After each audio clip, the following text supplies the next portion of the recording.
It is hard to introduce to a group, a collective, an entity that actually one knows probably too well. But what is true about cooking sections, Daniel Fernández, Pascual and Alon, Schwabe, is that they defy in many ways the disciplinary labels that society has given us. Oftentimes, we actually constantly claim that we want to go beyond disciplinary boundaries, that we want to go beyond those spaces of expertise that we have inherited. But in fact, we are very afraid of them. Well, they are not. And they are not in a way that actually I found from the very first day that I met them extremely refreshing and powerful. How does one actually take something as common as that kitchen or that space of cooking or that actually that sublime object that keeps us alive, that well of food, and actually transform it into an object of inquiry and into an object of design?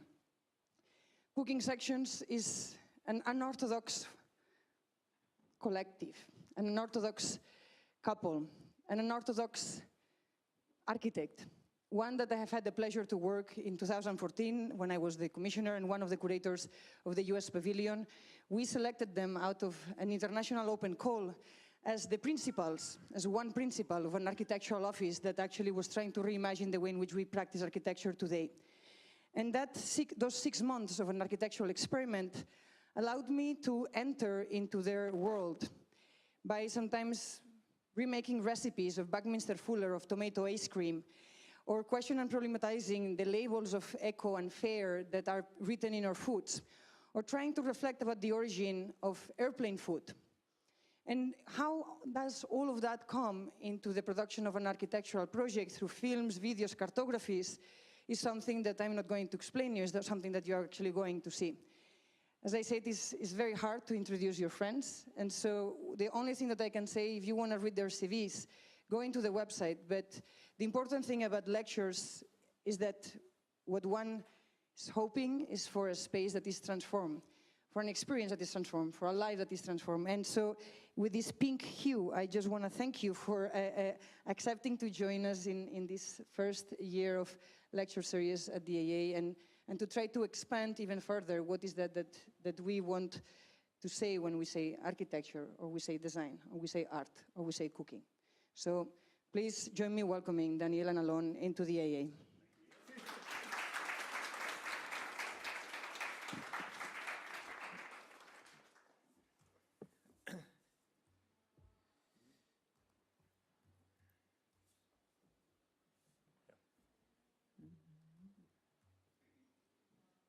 Okay.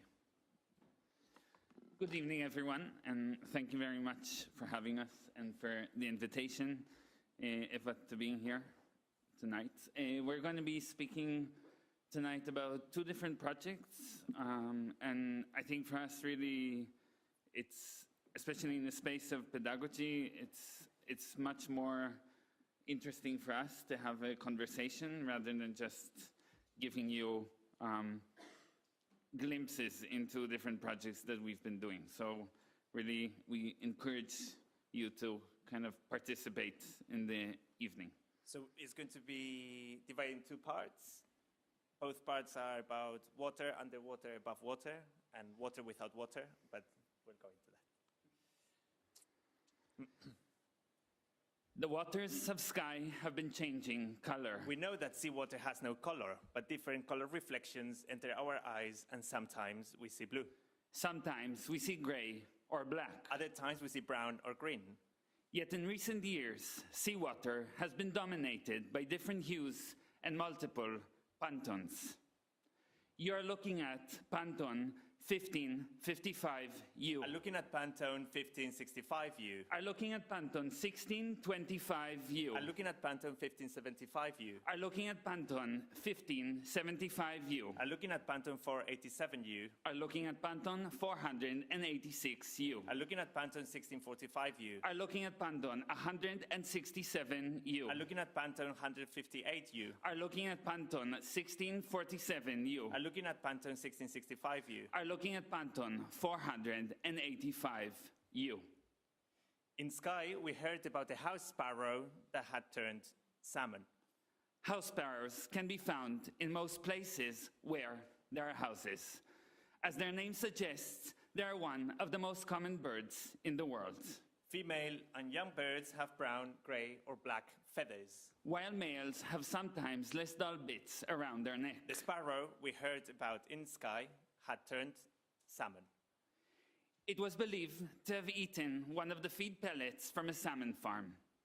Like a flamingo eating shrimps, the sparrow also turned salmon.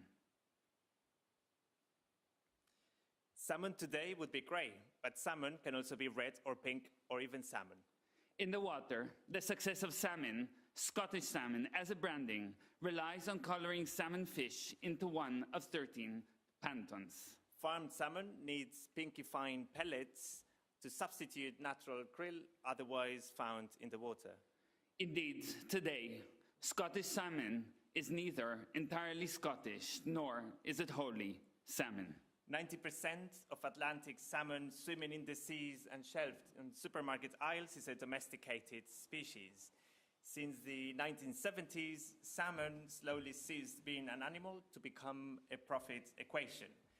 Selective breeding processes create fish which can grow much faster to market size than in regular conditions in the wild. The definition of wild in wild animals, though, is something that was made through the violence of colonial settlement. It is when nature shows signs of collapse that distinction of wild and non-wild begin to appear. Wild salmon would simply be salmon, as wild salmon was only invented as a label to refer to a system destroyed by humans that differentiates the domesticated from the non-domesticated species. And as Heather and Swanson remarks, domestication is what creates disorientation in relation to the environment. Rather than wild, it would be more accurate to say stream spawning salmon, as many times it is hatcheries that enhance the spawning of salmon by bringing juveniles from elsewhere out in the wild. Yet farmed salmon clearly differs from stream spawning salmon. It is fed with fish or pork-based pellets, mixed with ground-up feathers, genetically modified yeast, and chicken fat. It is also colored artificially with pigments to make its flesh acquire the ideal salmon tone. It is marked with a black spot under its belly from vaccination. Its adipose fins are clipped, disabling it from ever swimming properly in the wild again. It is heavily dependent on antibiotics to fight disease and parasites, like lethal sea lice, resulting from swimming in circles in close proximity. Grown in cylindrical open nets containing about 1 million fish per farm, market salmon is severely affecting both the body of the fish but also the seabed. Hundreds of kilos of salmon manure sink through the open nets. Their excrements are deposited at the bottom of the sea, suffocating the entire ecosystem underneath them, creating dead zones. Invisible suspended particles float away and give the water supplementary colors. These open nets function like toxic toilets, with open water sewage which is discharged onto the open seas by the tidal flow. One of the places associated with salmon is Scotland, where salmon has been food source for centuries. Since the 1980s, however, the appearance of multitude of salmon farms all over the country have been dramatically changing the aquatic landscape. In 2016, a moratorium on fishing so-called wild salmon was passed in Scotland, as their numbers have been dramatically dropping. Fishermen have been blamed for its disappearance, while the environmental impact caused by industrial aquaculture is not held accountable. On the Isle of Skye alone, there's about 15 salmon farms that are currently growing millions of fish per year. Recently, many salmon had to be sacrificed in Skye, as not even strong antibiotics could keep the sea lice under control in such high concentration of fish. Hundreds of thousands of fish have been exterminated in order not to threaten the entire industry. But still, the industry does not acknowledge any connection between lice infestations and the high concentration of animals swimming in the same spot. Farming corporations claim that the parasite is simply a natural phenomenon. Instead of sacrificing fish, the industry has begun to try to kill off sea lice with chemicals. Lice are becoming resistant to those antibiotics, so greater quantities have to be used, together with more toxic components that are frequently found in pesticides, herbicides, and some nerve agents. But today, Scottish salmon does not entirely come from Scotland. Salmon hatching roe is part of an intricate transnational network circulating precious genes with eggs fertilized and incubated in different facilities and ready to be sent from farming site to farming site to farming sites across the world. The Scottish Salmon Company has branded themselves as purveyors of authentically Scottish salmon, despite being registered in Jersey, owned by a Swiss bank with Ukrainian and Norwegian investors, floated on the Oslo Stock Exchange, and used imported Norwegian genetic material for their farmed salmon. Greek seafood Hjaltland sources salmon from the wild waters of Shetland, but wild here refers to the water and not the fish itself. It is no surprise that Marks & Spencer salmon brand name is Loch Muir. Indeed, a Scottish wilderness-sounding name, but Loch Muir is a place that does not exist on the map. Aldi promotes best of Scotland salmon with an image of a fishing boat when it is actually farmed in Norway and the Faroe Islands. Morrison's promotes Catch of the Day, salmon which is sourced from farms in Norway, and Scottish quality salmon, which is farmed in Norway but only smoked in Scotland. The desire for consumption of Scottish landscape is rendered through fish matter. 5 out of 6 of the salmon conglomerates operating in the Isle of Skye depend on Norwegian-owned capital and consist of corporations that were legally obliged to monitor salmon farming activity in Norway. Despite disguising their operations through branches in different countries, the 11 largest salmon farming corporations in the world have still their headquarters in Norway. Given that the Norwegian government has been introducing more environmental restrictions because of the detrimental effects of salmon farming on the Norwegian coastal waters, some of these companies have found fertile ground and water in less restrictive countries like Scotland or Chile. Marine Harvest, the largest salmon farming conglomerate in the world, is also operating in Skye's seas. When the Scottish clearances happened some 200 years ago, thousands of Gael people were dispossessed, evicted from their villages, and banned from living off the land. But today, salmon farm corporations are replicating a similar process by clearing the seabed instead, as more and more dead zones are appearing all around salmon farms. And this new wave of oceanic clearances, we could say, is a multi-billion business, but only for a few. Therefore, Scottish salmon has become a brand that needs to be critically rethought, not only from an environmental and ecological perspective, but also questioning what the salmon and Scottish means in that construction. Farmed salmon is the result of the fish becoming a product of biocapital and biomass. And as Elizabeth Leon claims, it is a creature bred to be hungry, and its job is to put on weight. In order to quantify the salmon success, the equation feed conversion ratio indicates the quantity of feed pellets, which is about 3 kilos, that equal in biomass gain around 1 kilo. And that efficiency ratio, 3:1, is what the ratio under which feed pellets are converted into flesh. The new feed pellet factory that has been built in Skye is meant to provide 55 jobs, undoubtedly an important and significant amount for a small island community. Yet it is still not entirely clear how many will serve local population and how many will be long-lasting positions. At the same time, the new plant legitimizes the environmentally damaging presence of open-net salmon farms in the waters around the island to keep up with demand. Salmon is the biggest selling seafood in the UK. But even if it is labeled as organic, there is a big disparity between the amount of organic labeled farms and the non-sufficient amount of so-called organic pellets available in the market.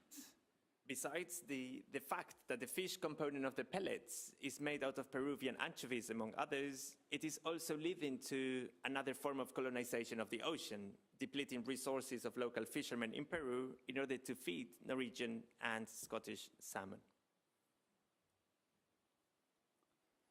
Surrounded by the rugged landscape, indented coastline, and narrow lochs of sky, there are many ways in which market salmon performs nature. One of them is how salmon is bred beyond natural reproductive seasons. Year-round, consumer demand requires the fish body to be constantly fertile. Farms in northern latitudes deceive the fish to make them think that they are living in a different time of the year. For that purpose, a black roof dome is sometimes added on top of the open net pens to distort their perception, as if they were in a different season. In winter periods of 24-hour darkness, artificial fluorescent lights are turned on and off. On and off. On and off. On and off. 12-hour cycles simulating light conditions of spring, summer, or autumn. Helped by artificial underwater heaters, this light regimes triggers the reproductive season by deceiving their sense of orientation. Continuous light accelerates fish growth so that the farm can deliver salmon all year round. Their carefully engineered housing conditions have the power to advance or delay spawning time, to produce eggs out of season. 12 hours of light. And 12 hours of darkness. Some years have 2 summers. And others just skip a winter. This accelerated growth has also consequences for the fish, which among becoming insensitive and other physical deformities, has also damaged their otoliths and made the fish become deaf. Paradoxically, the fact that farmed salmon cannot hear reduces its stress from inhabiting the very noisy machinery of the salmon farm. Another way to perform nature is a salmon farm is the creation of fake seaweed habitats as hiding spots for wrasse, a fish being transplanted from the southwest coast of England to Scotland to eat the sea lice that attacks the salmon. Made with stripes of rubbish bags, these fake habitats allow wrasse to hide from the hundreds of thousands of salmon swimming around in the pen and eat their sea lice comfortably. To such extent, the wrasse, despite not being eaten by humans, has become one of the most sought after and expensive fish in the UK. Another disruption in the reproductive system is the way escapees are trapped between being a domesticated and a wild species. Guided by a memory to a magnetic field or a smell of a place, or even the sun, they orient their migration, and with it they fulfill their sense of being. But bred in an onshore laboratory, farmed salmon lost that inherent sense of memory. It can no longer find its birthplace upstream and return there to spawn. It is disconnected from any natal river and disoriented in the sea. Or providing that it ever escapes, where does it go? Homeless and outlawed, an escapee becomes an alien species in its original river. In Norway, escapees are listed as a threat to the so-called wild salmon population. If they mix with their counterparts outside of the farm, the new fish will be part of that disrupted system. Only a few months ago, 21,000 salmon fish escaped from a farm in Skye. This raises the question of where does an escapee return to, and how can it find its way back upstream? If a farmed salmon tries to swim to its natal place to spawn, it sometimes goes back to the hatchery that created the magnetic or olfactory imprint in its brain. Farmed salmon is only recently becoming an animal and less a product, with more studies and regulations trying to understand its feelings, its memory, but also its sense of orientation. The question still remains, what is a domesticated, cultivated, or tamed salmon?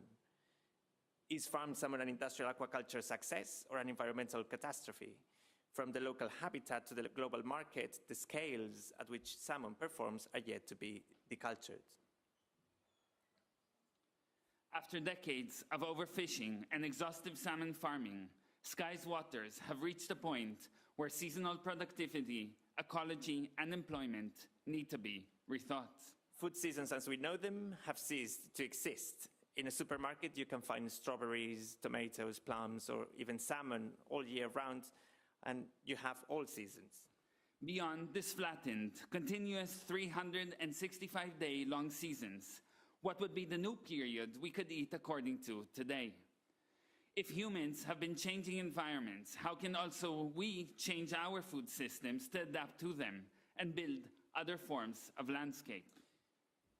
CLIMAVORE explores how to eat as climate changes, a form of devouring that follows the consequences of anthropogenic landscapes affected by intensive forms of extraction. Different from carnivore, omnivore, locavore, vegetarian, or vegan, it is not so much the ingredients that define CLIMAVORE, but rather the infrastructural responses to human-induced climatic events. New seasons of food production and consumption have begun to appear. Dry seasons are sometimes more arid and sometimes less. Rainy seasons are becoming longer but sometimes shorter. The number of frost-free nights has increased in some places but decreased in others. And these non-absolute cycles that are discontinuous, disjointed, disconnected, and non-sequentially repetitive are in a way also posing new types of questions. So would dropping water levels justify digging deeper wells to exhaust even deeper aquifers, or could we acclimatize our existence to more flexible patterns beyond intensive water consumption? Denuding imaginaries, landscapes, and infrastructures reveal a new set of clues for adapting our diet, anxieties, and desires to them.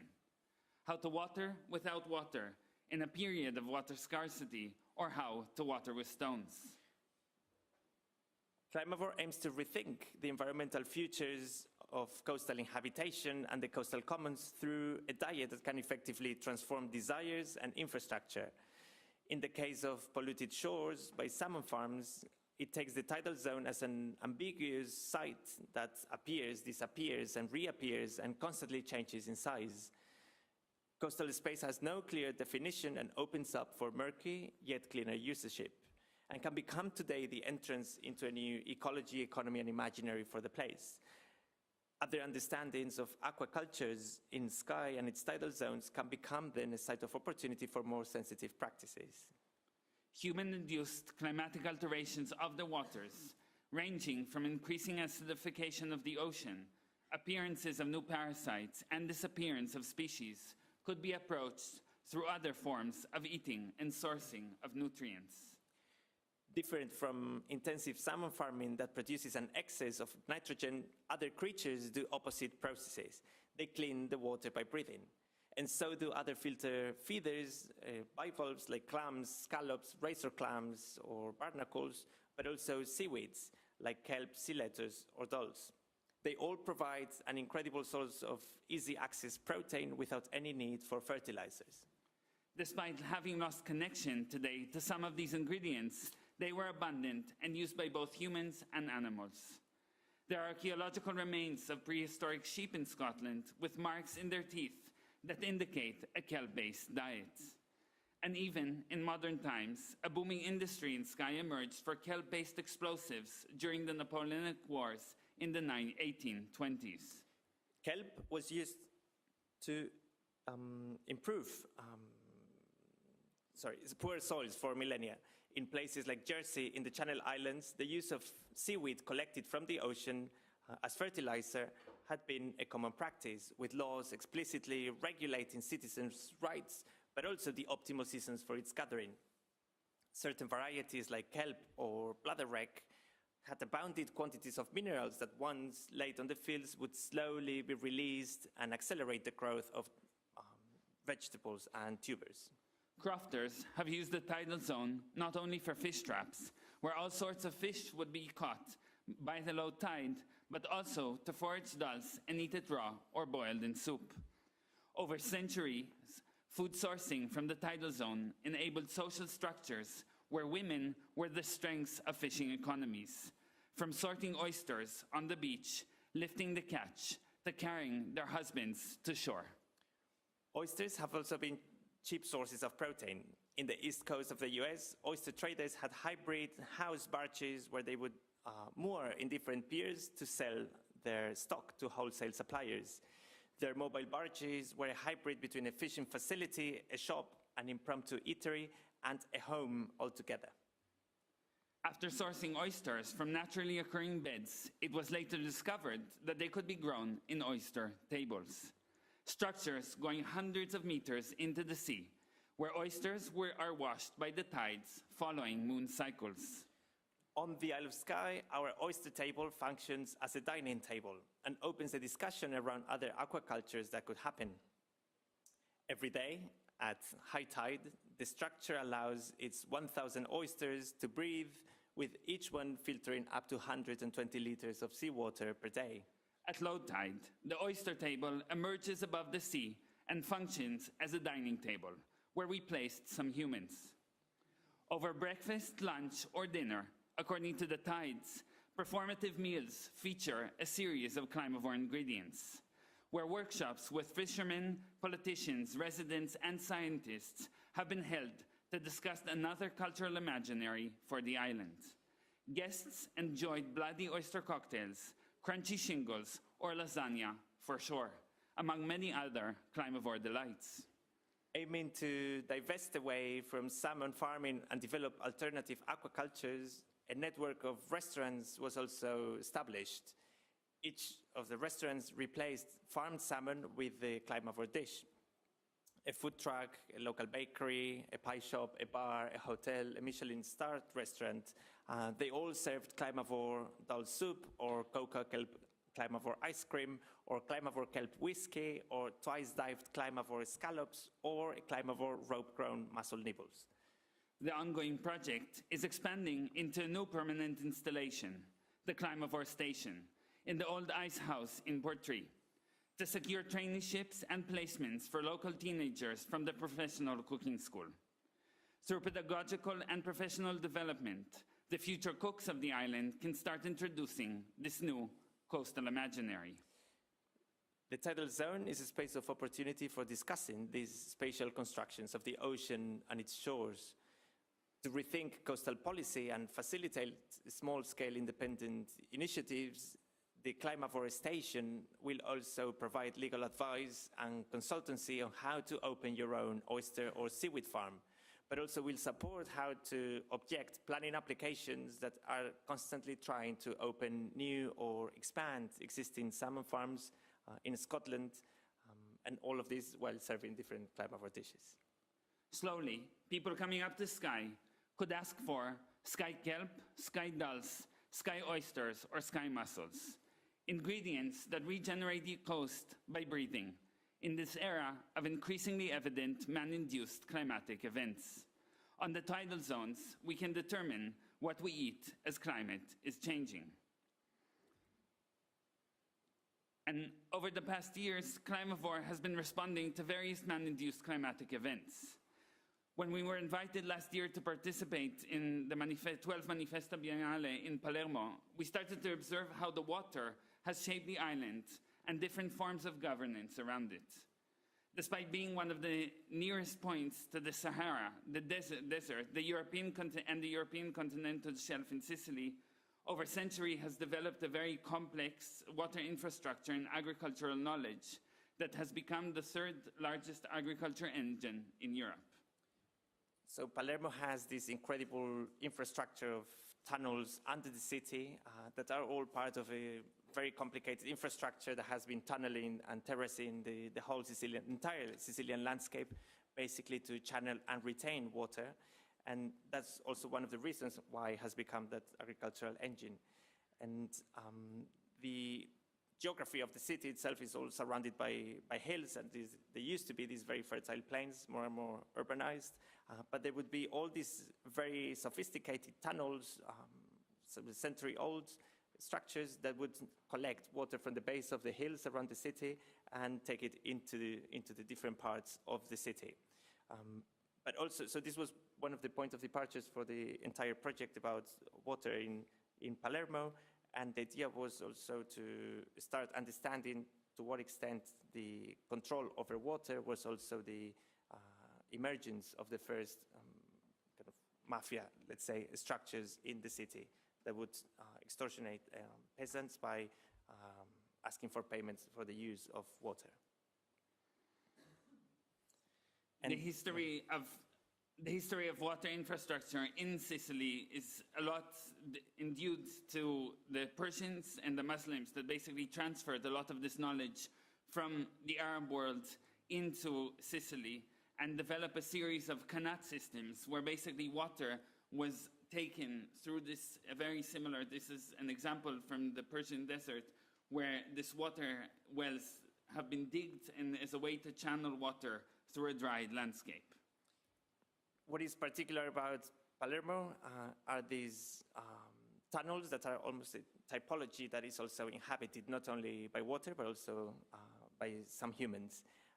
This is what is referred to as Camera dello Scirocco, which is a chamber of the wind. And this in particular is under an aristocratic palace from the 17th, 18th centuries in the city that would, on the one hand, bring drinking water into the home, but also it would serve as this leisure space in the summer where the temperature is drastically colder as compared to the harsh summer above ground.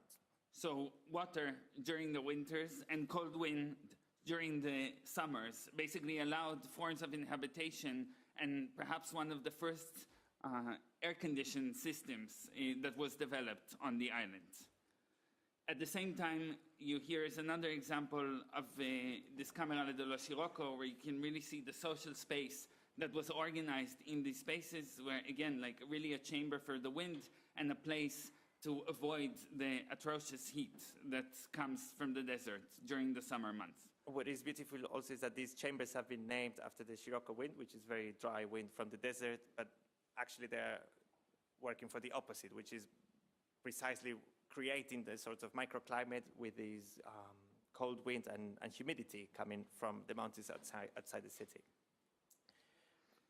And following that typology that in a way creates microclimates in the city, we started looking at this incredible island between the coast of Sicily and Tunisia called Pantelleria, where the Giardino Pantesco, the typical garden from Pantelleria, exists until today.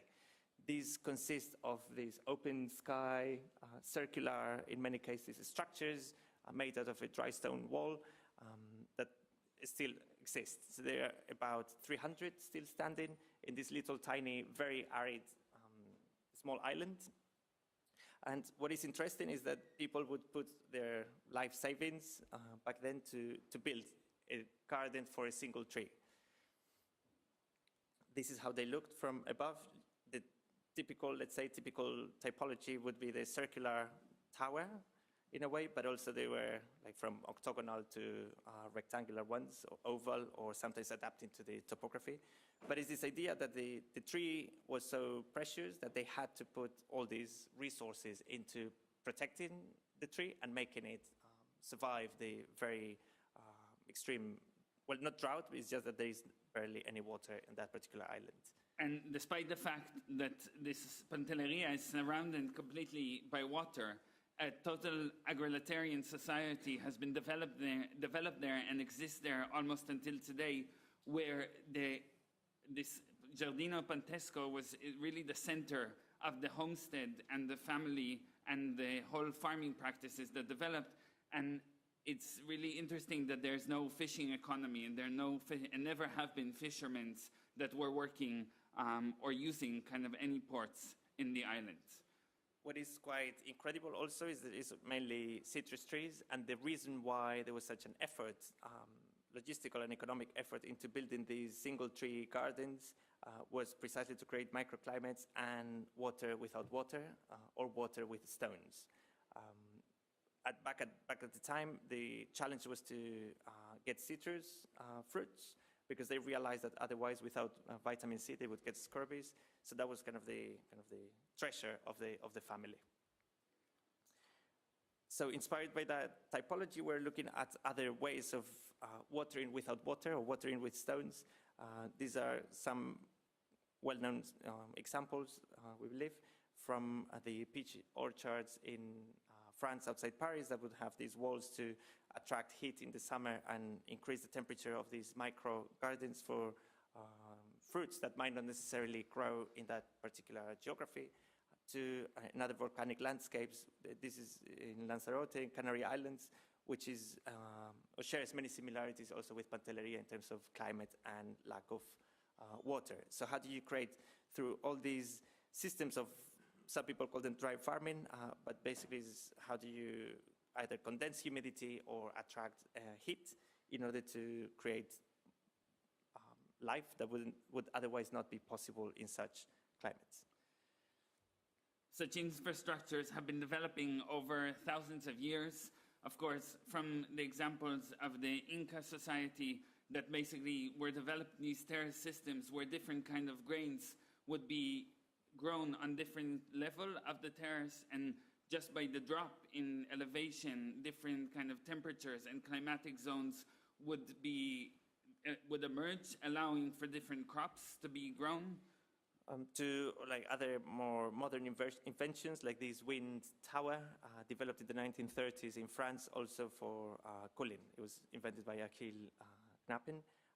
And again, like through these holes, how do you bring temperature down to a different state? Of course, in Sicily, the kind of investment for hundreds of years in developing water infrastructure in order to produce agriculture and farming has led today to some of the most intensive and also violent forms of agricultures. Sicily has one of the biggest systems of greenhouses, thank you, where basically they allow to produce food all year round, but at the same time have been using labor and exploiting labor in the beginning, and labor migration in the beginning from North Africa, and in recent years, mostly from Eastern Europe, in Romania, where both men and especially women have been subject to a lot of violence and rape crimes in the greenhouses. So still today, there's many instances where you see different systems of governance related to water, how water in a way is also determining the politics of the city.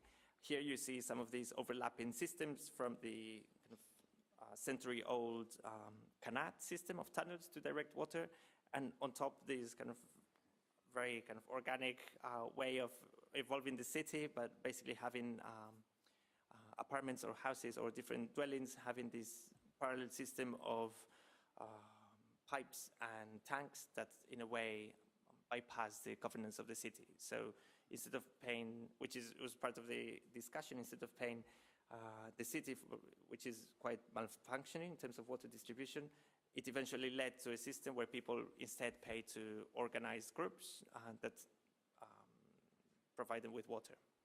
So our project then started to develop. We're looking at how we can water without water as not only a form to kind of respond to aridity and drought, but also as a way to emancipate from different kind of systems of control and power.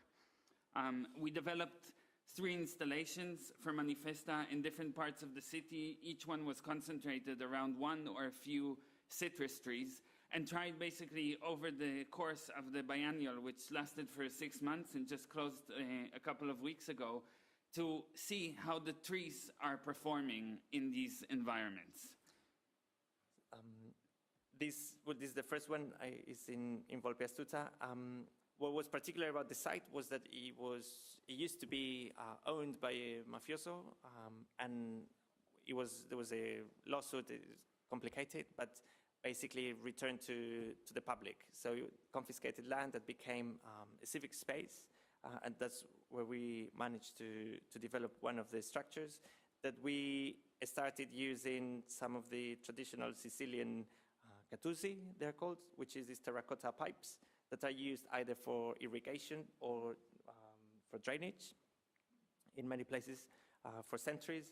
And on site, we found some 200 catuzzi from the 1950s made out of concrete that were lying all over, and they were part of the previous life of the site when the mafioso was living there, and there was an orchard with mandarin trees. So we chose this little mandarino and rearranged all these pipes that were lying around the semi-abandoned field. and basically, again, try to create these experimental test sites to think of techniques to water without water. And for that, also, we partnered with the University of Palermo and a very exciting group of agronomists to also monitor the live performance of the trees and how these structures that were test sites could potentially be applied to other places.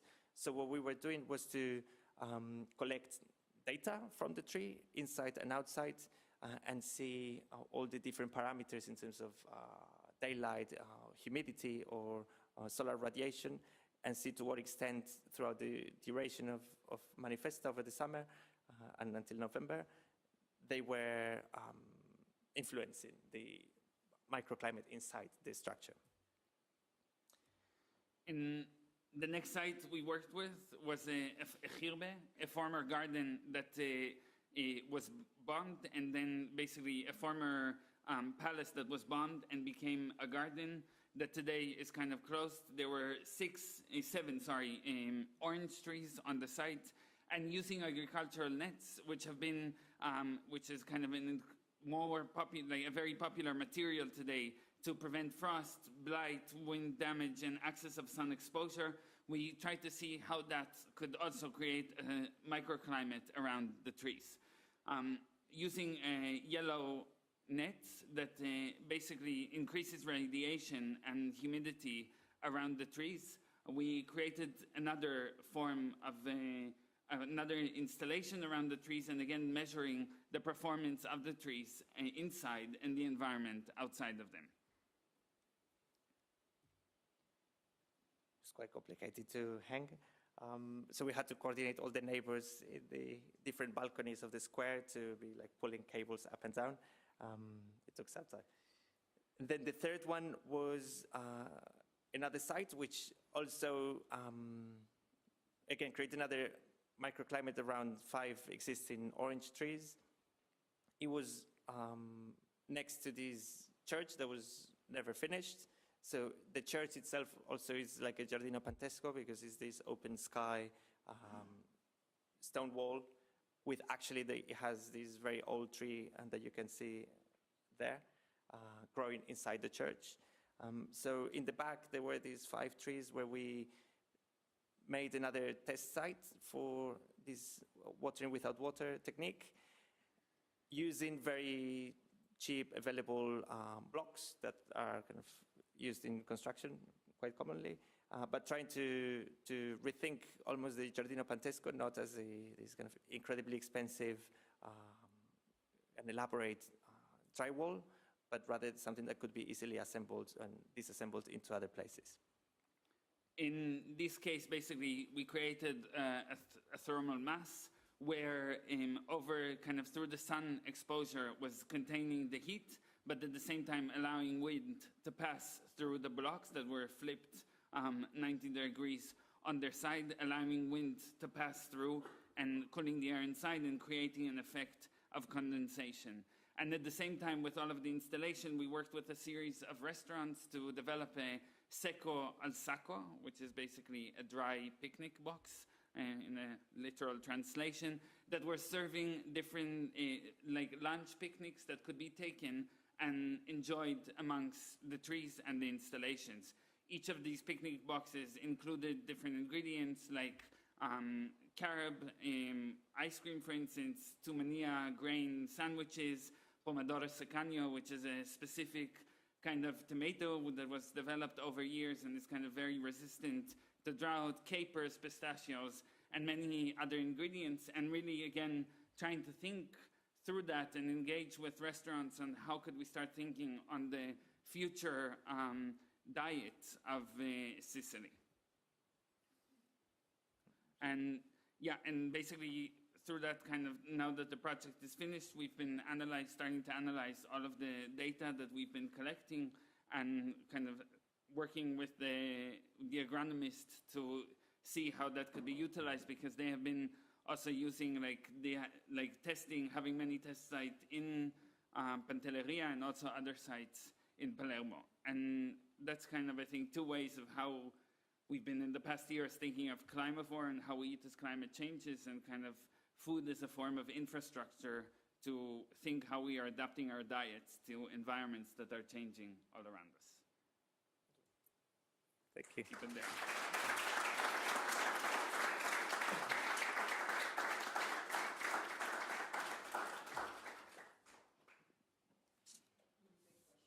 Of course. Yeah. Questions from the audience? Yeah.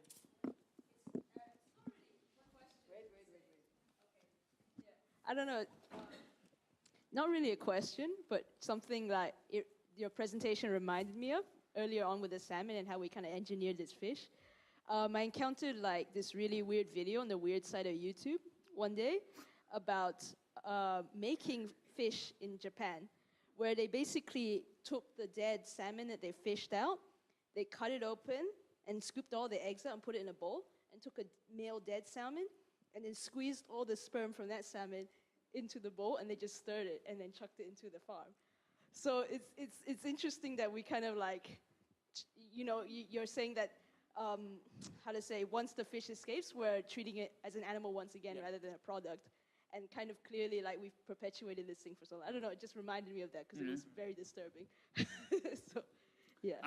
Well, yeah, I mean, I think there's many examples, and I think it's exactly that. I think what is very interesting for us with salmon is exactly the fact that it's happening underwater, and a lot of these practices, if they would be happening, you know, like battery farms today is something that is like well known in like when growing chicken and things like that, and there have been a lot of like work around these questions, trying to bring these like practices to light and exposing them to the wider audience. And exactly as you were saying, like a lot of the practices that are happening today underwater, right, are not accounted for because they are kind of hidden away from the eyes of the public, where with things like battery, if this would have been practiced on a cattle farm or like on a chicken kind of battery farm, there would be like a huge outcry in society, right? And I think it's interesting. I mean, there's a lot of talk today of like how the ocean is like a space that is not accounted for and that we don't know what is happening, but like it works to the advantage also of like many corporations and interest groups. And I think precisely because there's so many cases all over the world about that, I think for us we believe there is like almost like a very important role from the spatial discipline, how to first understand these spaces where these things happen around that. So not just like the way in which they are mixed, kind of converted into something, but also what is the condition of that coast and why is that happening, why is that an economic model, because many times it's a matter of lack of employment, and how to think of alternative development models to that. But also, one thing I just remembered to point out about that video is that it was taken on a tour of the fish factory. Yeah. So it wasn't secret whatsoever. Yeah. And actually, the people videoing it, which were like Japanese tourists, found it completely fascinating. This is where their food came from. But I don't know, I really like your approach because a lot of people who reject industrial food want to return to some sort of bizarre Neolithic way of eating, which I think is like the wrong way to approach it whatsoever, because how far do we go back? How do we, this is not a case about reversing, it's about evaluating what we have now. But yeah, I really appreciate it. Yeah.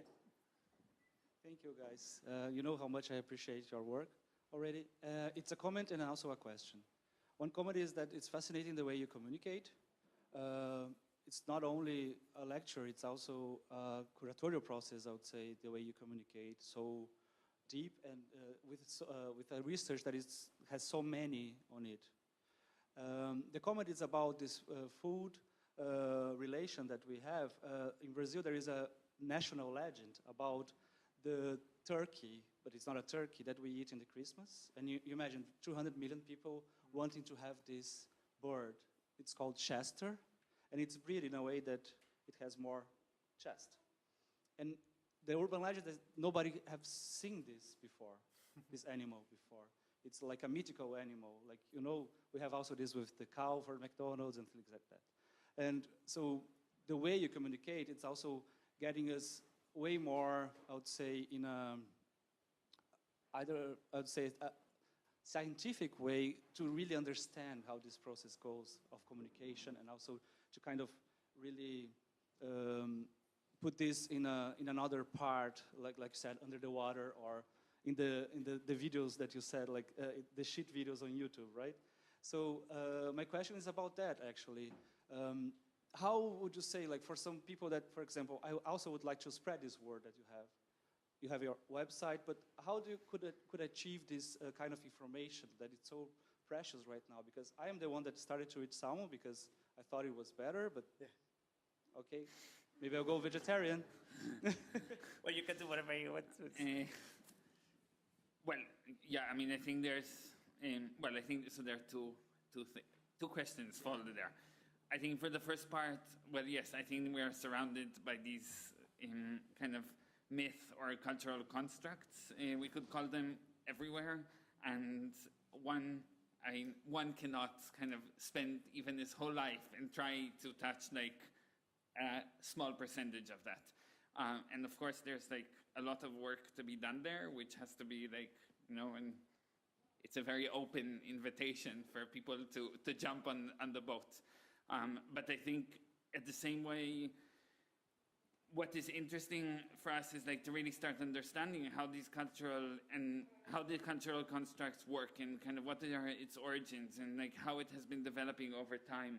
I think someone here asked us earlier, like towards this like Christmas break, like what are the books that we would have read much earlier in our life? And I think there's like one of these books that's called An Eye for the Tropics, which is by Krista Thompson, which basically talks about how the image of the tropics was made through one of the things she talks about, like through fruit, and kind of this invention of tropical fruit and the image of tropical fruit, how it was kind of inventing a whole tourist industry and a whole infrastructure of tourism and an architecture around it, through like how the body and the fruit were like associated to each other. And it's like, I think the thing is like, how do we start to read the world around us through this kind of knowledge? And that is a process. To the second part, yeah, I think there's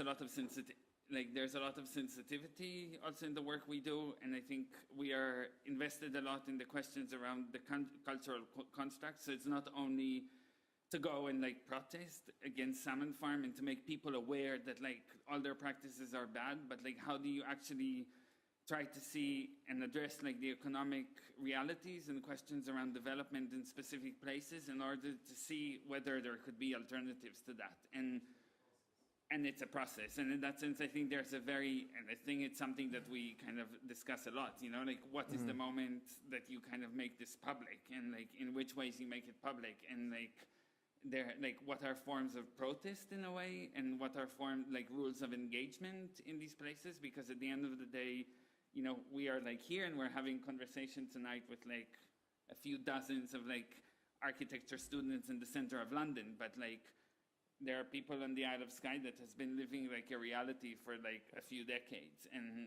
which is extremely, extremely delicate, where like lives and like, you know, businesses are... It's delicate also because the argument is that it brings jobs, and also like people know that it's doing many other bad things, and the kind of jobs that it's bringing is not the ideal kind of jobs. So the question is, what kind of tools could we develop to create that cultural shift of a place that is more all-encompassing, and it's not just like, let's do, like from an economic perspective, would be like do maybe like small businesses, this.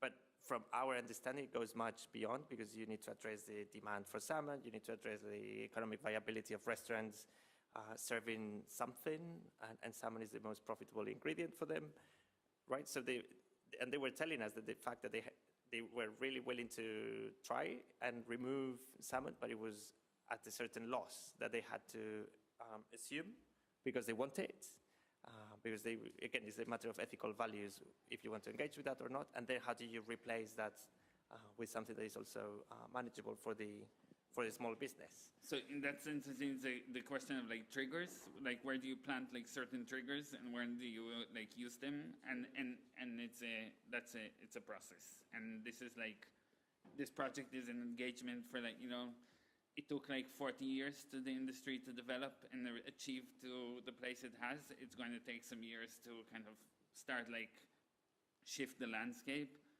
But of course, at the same time, we are kind of, you know, like there is also an urgency in terms of time, right? It's not that like one could say like, okay, we just now take like another 40 years. Today I was having a conversation, and I'm going to then pass the microphone, with someone about this infamous comment, no, that we all know and we all have heard at some moment of our education: what does a brick want to be? No? And we think of that in terms of a relationship of form and space and materiality to a particular idea of what architecture is and does. For me, what is very, if you want, radical about your practice is that that question to the brick, in a certain way, falls naive. Yeah? It actually, suddenly, that relationship between the object and the subject that you actually have brought before expands the answers to the question of what does that brick want to be and what is that brick able to do. No? And the idea is that architecture and functionality as a kind of a fiction becomes an idea of performance and accountability and politics and codes and laws. And I think that that, to me, is where suddenly architecture becomes really, truly dangerous. Not only in understanding the brick in its formal configuration as this image we can see. Like this image, if it was going to be read 10 years ago, someone will read it in a very particular way. And yet the moment in which suddenly we understand the origin, the source, and the effects and the consequences and the possibilities of modifying, transforming, and understanding the power, the performative qualities of this brick or of that geometry or of that relationship to the tidal zone is when suddenly we can really truly see the power of architecture. And so, in a certain way, it's more of a comment than a question, but I think that it is so important to suddenly start interrogating architecture in its old terms, right? The idea of form, the idea of materiality through something that actually is much more expansive and that actually goes accompanied, and today we just have seen a kind of very limited range of your work, but the kind of cartographies and the forms of representation that accompany the decision-making and the design process that goes behind these forms. But we have a question here. Hi, I wanted to pick up on the point made in the previous question about your presentation being very much designed. And I wanted to ask you to talk a bit more about that. I particularly wonder about, you know, your choice of, well, the set and the props that you're using and the performativity of your presentation and how that plays into your work in general. Yeah. Well, I think it's a part of the way we are exploring of like how to kind of disseminate and kind of communicate information and kind of how do you speak to different audiences and how do you, like what are the rules of engagement, right? Like how, and this is something that we treat, you know, it's in a way trying to bring to kind of, in a way, maybe try to bridge a gap of like what it is to kind of be surrounded, like if we were sitting now in Sky, all of us on the table, having like oysters and drinking like bloody oyster cocktails, how can that also be transformed into like this kind of setting of like the classroom, let's say. And I think it's something that we explore a lot because I think it gives, in a way, develops a flexibility within us to then also change the way we present when we're surrounded or kind of inviting politicians and different kind of government agencies to the table, right? And how do you kind of push them away from their comfort zone? And one of the things that was like really interesting that on the oyster table, basically instead we invited like different kind of people from like the environmental agency, from the local governors, etc. And kind of the fact that they had to kind of put on their boots, you know, cross a little stream, like barefoot, sit there in the water, you know, completely pull them away from and brought them into a space that it was a completely different conversation if we would be sitting in their office and like talking about the effects of salmon farm on Sky. And I think this is like really moments that allow kind of to shift something. And this is like, and I think this is also like a pedagogical approach that we encourage a lot our students to experiment with, because it allows you kind of to dismantle the way kind of someone engages with your own project and what he thinks about it and how you can constantly be kind of, shifting the envelope and trying to take your audience to where you want them to be rather than they coming into the space with like all of their pre-assumption and, knowledge, et cetera, et cetera. Well, it was quite interesting in some of these workshops when some of these decision makers came, and they were saying, it's the first time I'm in this particular place, which you can walk twice a day when the tide is out.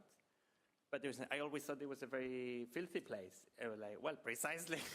And that's right. So that very kind of small moment, it kind of starts opening a whole conversation about why we're there and what are we doing here, etc. And the other thing is, yeah, how do you, because they have million meetings a day in their office, how do you disrupt that system? How do you bring them to the ground to discuss some things? And now, for instance, we were there this weekend. Now, one of the councillors, he was interested in us presenting out to the council, right? But as a second move, it makes more sense that starting from that more conventional meeting, I think we think it opens many more doors. It's again, it's like, it's not either or. It opens the question for us, after coming here and like dressing all in like pink and like tones and like, how are we going to come into their office? Like what kind of tones are we going to wear? Which for me, it's a super interesting and relevant question. It's like, because it's like these kind of moments of like, these are triggers and they give us, I think, a lot of power to start kind of making different choices, conversations, etc. And then another point, which is also one of the lessons from this summer, we're doing another project, but basically is the idea that we no longer have to manage nature. Nature can take care of itself. What we need to manage is humans.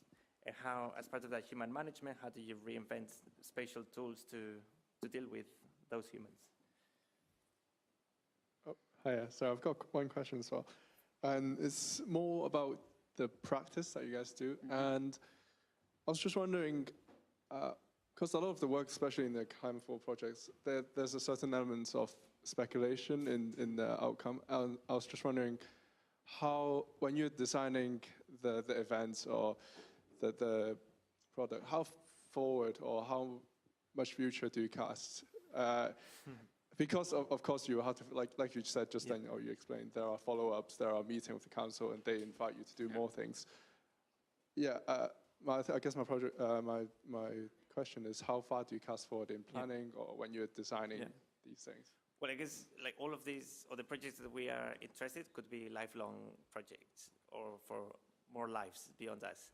But I think also from a practical perspective, like how do you, or we think a lot about, we question ourselves a lot about how do you start doing short steps, or taking short steps to build up towards something, and how do you start subdividing to what is feasible for the next year, or for the next 5 years, or for the next 20 years. And from there, it evolves. It's very hard to say like one answer, but like it's more to pace it out into almost like subtasks about what you can do like little by little. And then let the project also grow. And there will be a lot of errors and mistakes and encounters and... Well, and then, I think like with all of us, in our hearts and minds, we're projecting like many, many years forward.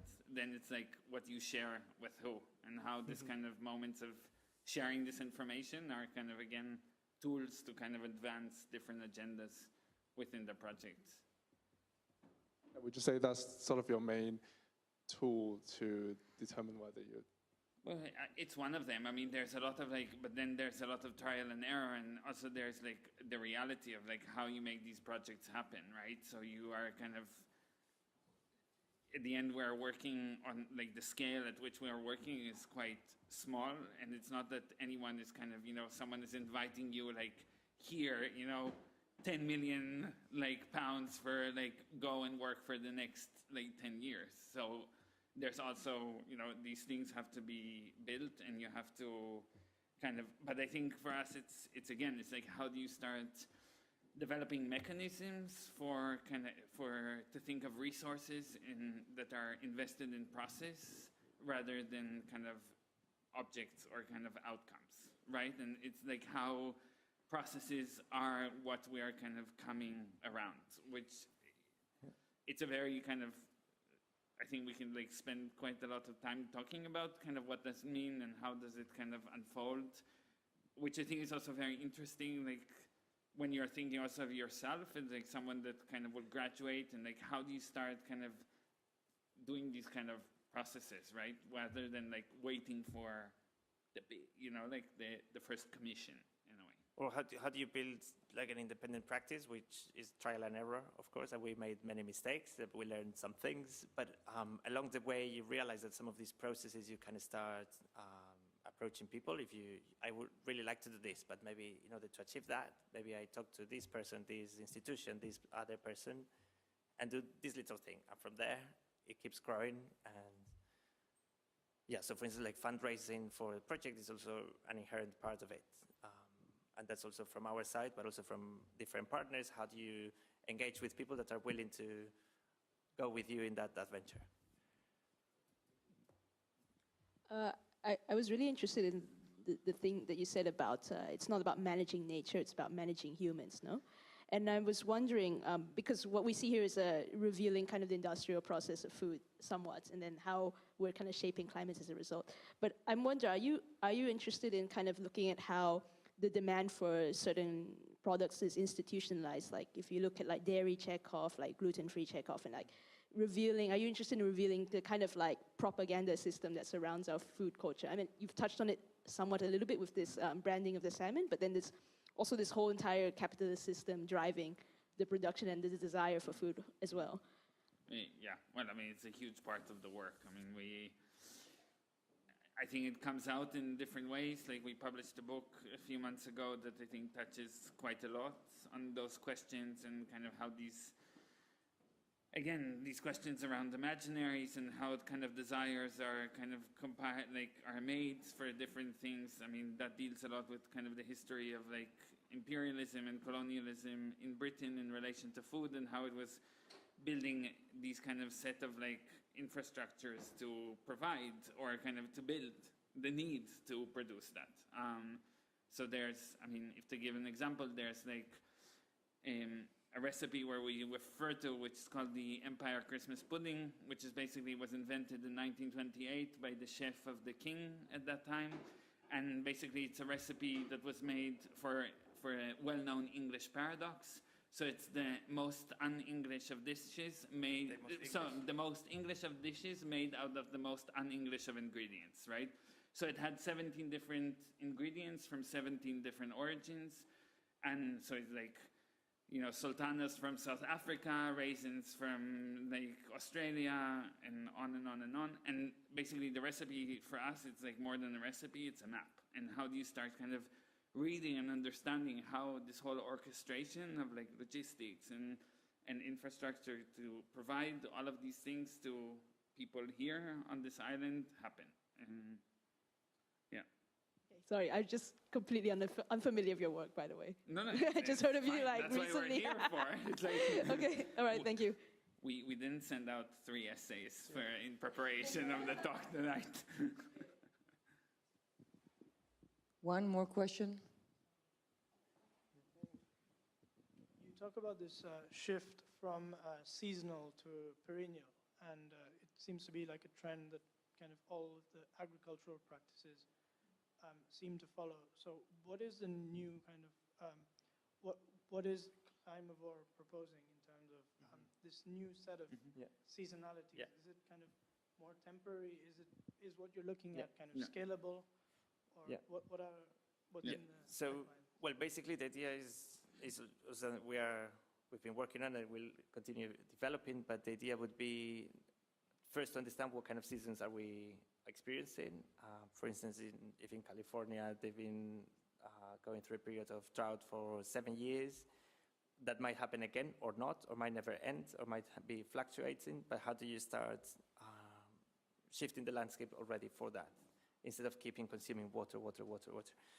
So it has to do more with the flexibility to adapt to certain conditions, and then if there is very little water and you can anticipate that for the next year, maybe they have to ban all the crops that are using a lot, in the same way that they started banning lawn, like a green lawn in front of your house, right? So maybe for that period of time, you need for the next 5 years to eat drought-resistant crops until we see that there is a recovery of the watershed.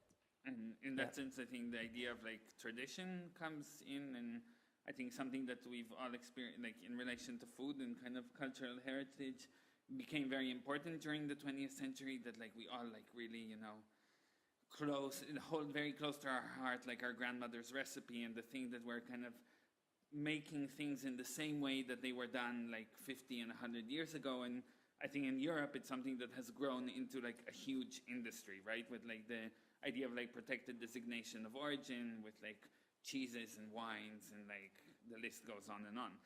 And I think what is very interesting for us, that it's kind of really perpetuated something that we're like, even though the whole environment is in complete flux and it's just going to accelerate as like time passes, we are still kind of living in this mode of like operation where we can continue doing the things as they used to be done, where of course things have been changing, and wine today it's not the same wine people were drinking like 50 years ago, and definitely not wine that people were drinking like 150 years ago. And in that sense, luckily, or maybe not, I don't know, but like in that sense, I think it's very interesting. It's like this idea of like season, or like this idea of a tradition or a cultural heritage with an expiration date, right? Like how do we start really harnessing this idea that change is happening, and like we adapt our kind of our responses, or the way we kind of grow, eat, etc., and shift to things that are non-cyclical, right? So in the case of sky, like we are talking about like polluted oceans, and this might last now for a decade, two, maybe like hundreds of years, I don't know, but perhaps, and how will you adapt to that? And perhaps then in some years, like it will have to move into another course. Which is, well, in a way connects to other project we're doing in France about the collapse of wine and cheese, in the way that meadows are completely different, vineyards are completely different. And what we were trying to develop is a new lexicon to talk about products that makes you understand the landscapes where they are produced. So instead of saying that the wine tastes like gunpowder, tobacco, and berries, the wine might taste like a hot July, and the cheese might taste like a flowerless prairie. And if you start pushing that language, it's like, how do you start connecting the two, and basically to understand the lack or presence of purple flowers in this meadow in the Alps or not, for you also to start understanding those transitions or transformations. And going back to the idea of cultural heritage with expiration dates, which we've been thinking a lot about it in the context of the Caribbean, for instance, which would be another season that connects to the appearance of lionfish taking over the underwater life of many of the island nations. And in the case of the Cayman Islands, it came to such an extreme that lionfish was eating, or has been eating all kinds of fish that is smaller than him.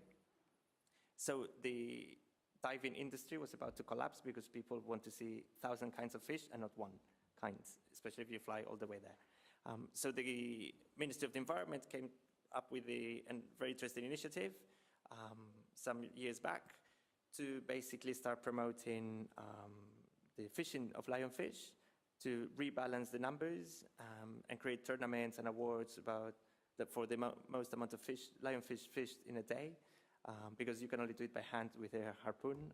You cannot do it with nets or any other thing. And at the same time, collaborating with a network of restaurants on the island to serve it, right? And that has been going on for some years, but it might come to a point where actually the numbers are balanced and stable, and you don't need to eat it anymore, or even more extreme, that it becomes endangered. And then that kind of cultural tradition that you invented for a number of years has to come to an end, because all of a sudden they are scarce, right? So, and then how you become flexible to say, like, no, from now on, something that was representing our culture for 10 years, that's it. Thank you very much. It was a really interesting talk, performance, conversation. I think that says it all. I know that sometimes one always expects that when one is carrying a silver glove, people ask them what it is. But I think everyone in this lecture hall knows that when you open oysters, and if you're a right-handed person, you have to protect your left. But we need to protect a lot of the things that are in the left. And what I think is very interesting about your performance, is about how many layers of expectation one is sitting, as an audience. Because it's not only that what you say is the kind of horizon that you open and the possibilities. And the next slide, that suddenly might be able to bring you just yet another space of decision-making or design. And so what is actually, I think, also very powerful is that talking about new words, a new lexicon. You could say we are a political group, we are a sustainable environmental office, we are like all those cliches that somehow we have not been able to overcome. You just, with the total with a total elegance and virtuosity, take them all with you and you carry them, but you're just like flying as if insects pollinating each one of these lemon trees would do. Sorry about the bad poetry at the end. With that said, I wanna just thank you. I think you said it very well. It's a real privilege to have your ideas coming into this school, where I think they actually do feel like home. So we hope to see a lot more of you. Thank you. Thank you.